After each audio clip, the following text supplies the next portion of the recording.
Bonjour tout le monde. Dans cette vidéo, on va regarder comment faire la division des expressions rationnelles. Pour ce faire, on va se rappeler brièvement de comment faire la division des fractions. Alors, la division des fractions, c'est pas vraiment différent que la multiplication, sauf qu'il faut d'abord transformer la division en multiplication. On multiplie par la réciproque. Donc, la division, par exemple, de 2/3 par 4/5, c'est équivalent à la multiplication de 2/3 fois 5/4. Après ça, on fait la multiplication normale. On a ici 10/12 et il faut simplifier à 5/6 parce que les deux sont pairs.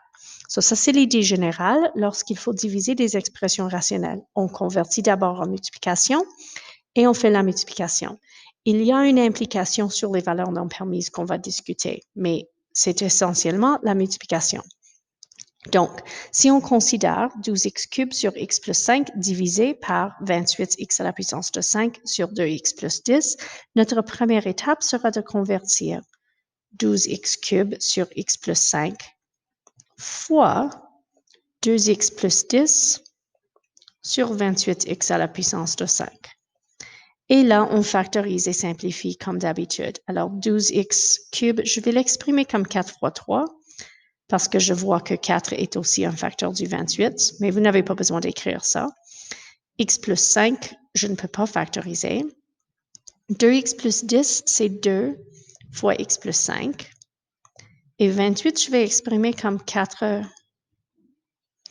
fois 7, x à la puissance de 5. Excusez-moi.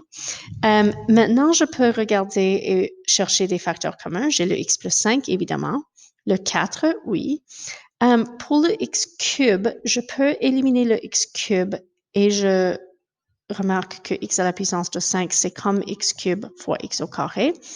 Alors, quand j'élimine le x³, il me reste x au carré. En haut, donc, il me reste un 3 et un 2. So, 3 fois 2, c'est 6. Au dénominateur, j'ai 7x au carré. Et ça, c'est donc la fraction simplifiée.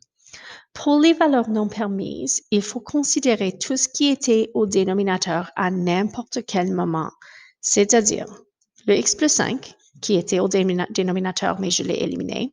Alors, j'ai une restriction qui vient de ça.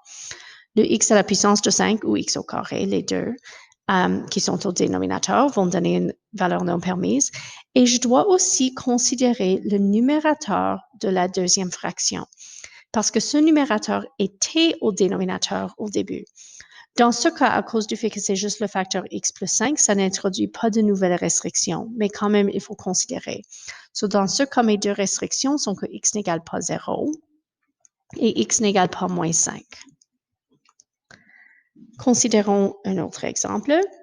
Alors, j'ai une division ici, je dois convertir en multiplication et je dois factoriser. Moi, je vais faire la factorisation ici avant d'échanger. On a 2x plus 7, 2x moins 7, parce qu'il s'agit d'une différence de carré. Au dénominateur, on a 5 fois x plus 5. 6x moins 21, les deux sont divisibles par 3, alors on a 3 fois 2x moins 7. Et puis, x au carré plus 10x plus 25, les deux nombres avec un produit de 25 et une somme de 10 sont 5. Alors, on a x plus 5, x plus 5. Je n'élimine rien à ce moment, par exemple. Je ne suis pas capable, mais même si j'étais capable, je ne le ferais pas parce que je n'ai pas encore converti en multiplication. Alors, on a 2x plus 7, 2x moins 7 dans le premier numérateur, divisé par 5 fois x plus 5.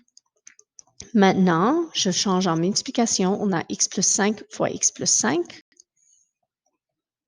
Et puis 3 fois 2x moins 7. Maintenant, je peux éliminer les facteurs en commun.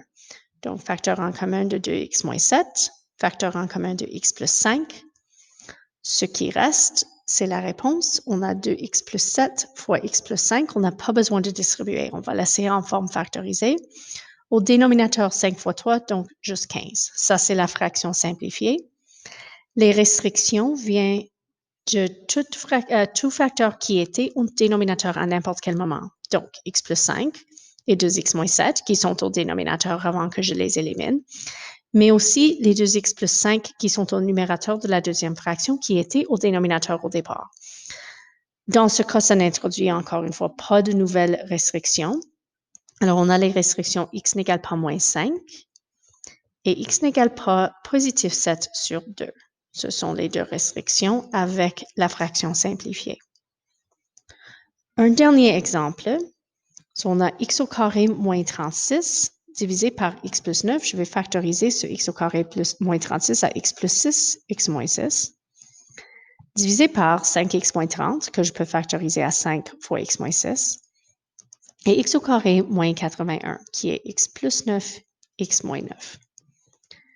Ce sont les formes factorisées. Je vais maintenant échanger la deuxième fraction avec sa réciproque pour faire une multiplication.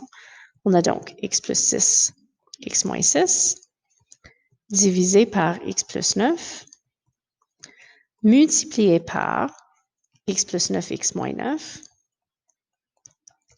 et 5 fois x moins 6. J'élimine les facteurs en commun, so x moins 6 et x plus 9. Qu'est-ce qui reste? C'est le quotient, la réponse. Donc, on a x plus 6 fois x moins 9 et au dénominateur, 5. Pour les valeurs non permises maintenant, x plus 9 est au dénominateur de la première fraction avant que je l'élimine. X moins 6 est au dénominateur de la deuxième fraction avant que je l'élimine. Et x plus 9, x moins 9, qui sont au numérateur de la première fraction, mais qui venaient du dénominateur avant que je les convertis en multiplication. Dans ce cas, ça donne une nouvelle restriction. Alors, on a la restriction que x n'égale pas négatif 9. Ça vient du x plus 9. X n'égale pas 6, qui vient du x moins 6.